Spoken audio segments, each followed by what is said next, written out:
Ngayong hapon na gaganapin ang final conference ng Can't Buy Me Love cast. Narito pala ang kanilang ginawa nung nag-post si Mico Del Rosario kasama ang Don Bell.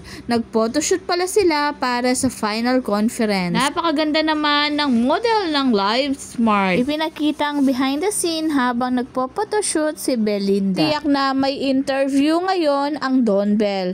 Ano kaya ang mga revelation nila? At ano pa kaya ang susunod na gagawin nilang proyekto? Sabi nga ng mga netizen, sana ay ayusin ang mga tanong about sa Don Bell. Dahil sa sobrang busy ng dalawa, madalang lang ito ma-interview.